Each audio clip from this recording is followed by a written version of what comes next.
Ribuan ya teman-teman ya. Tidak apa-apa meskipun di luar sana panas, panas hujan. Kita di sini tetap semangat ya. Iya. Boleh maju, yuk. Boleh.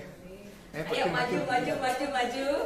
Kita penuhin yang di depan yuk. Nah, ini udah kepanasan ya.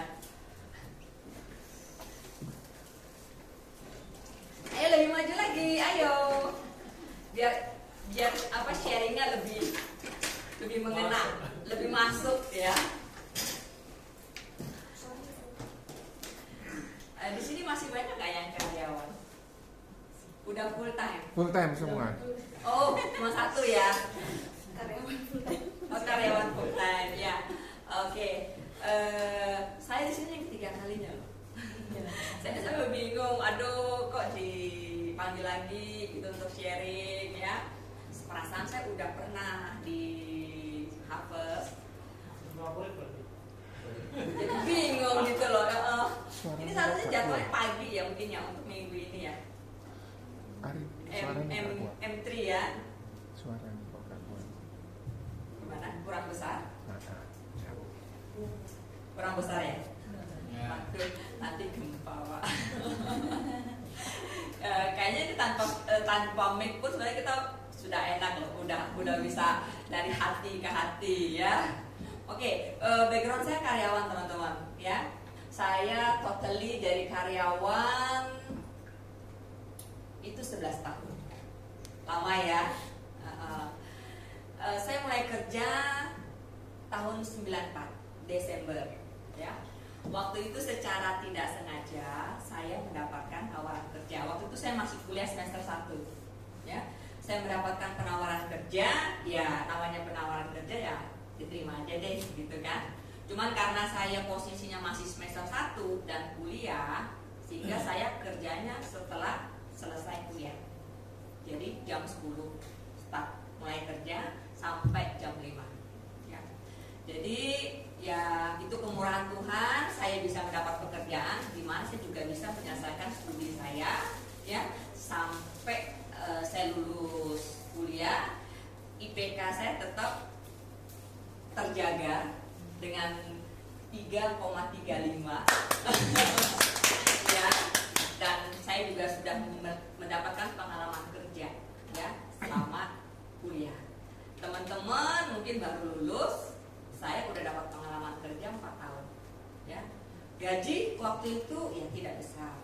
Gaji pertama cuma 250.000 tahun 94. Tinggi lah ya waktu itu. Dan saya merasa udah happy banget.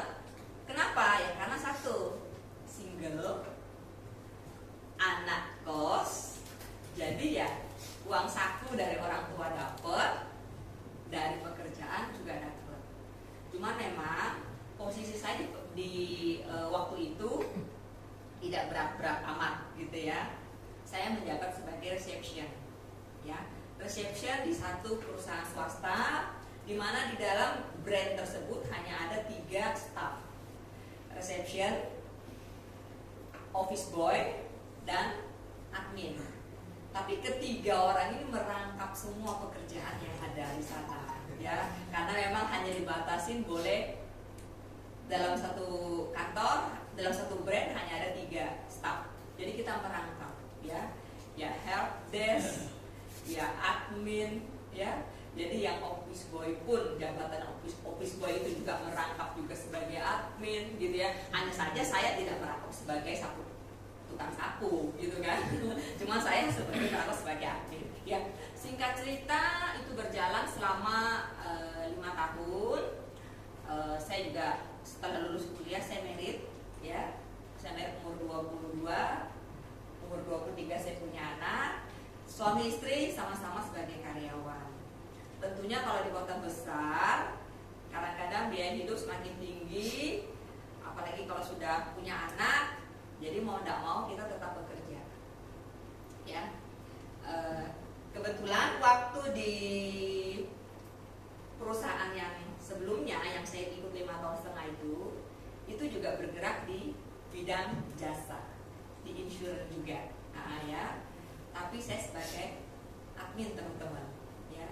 sehingga saya bisa mempelajari program-program yang ada di perusahaan tersebut, dan itu menjadi basic saya ya waktu saya di Prudential. Branch manager saya itu adalah yang menjadi leader saya sekarang. Oke, leader saya waktu itu beliau sempat keluar dari kantor, maksudnya keluar dari moving ya, pindah. Beliau tawarin saya, Tresya masih tetap mau bekerja walaupun sudah melahirkan, atau mau murni jadi ibu rumah tangga. Saya bilang masih tetap mau kerja deh Pak, karena sekolah tinggi-tinggi kalau nggak dimanfaatkan buat apa, mencari income, buat apa gitu. Oh ya udah kalau gitu. Beliau keluar, saya dipimpin oleh branch manager yang baru ya, selama 10 bulan ya, tentunya dengan pimpinan yang baru begitu banyak ada perubahan, kadang nggak merasa nyaman. Setelah 10 bulan beliau masuk ke Prudential.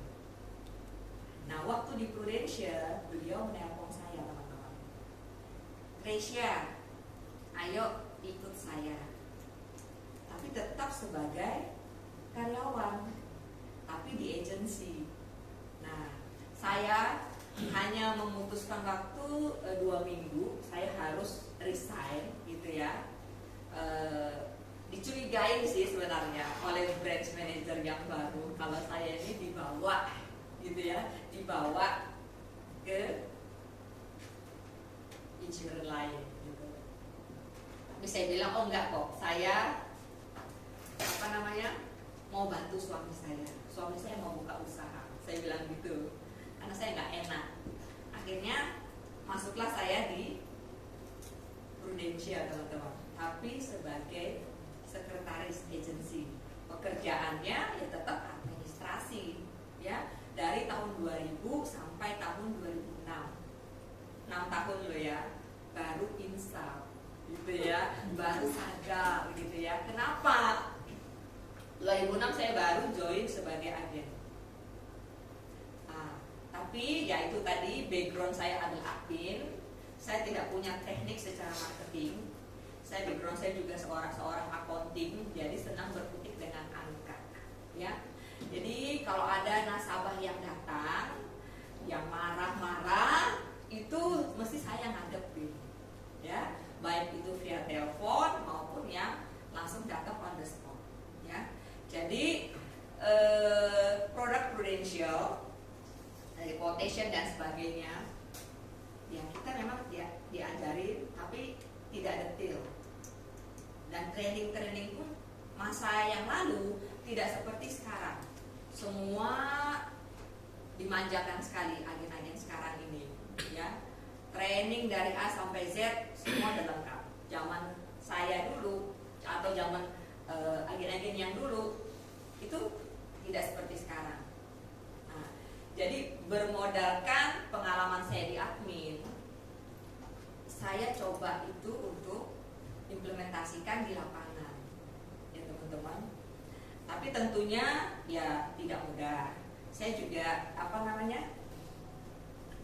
masih part time, di mana setiap hari Sabtu saya antar anak saya sekolah. Nah di saat itu saya juga mulai cuap-cuap tentang Prudential, maksudnya melakukan selling gitu ya.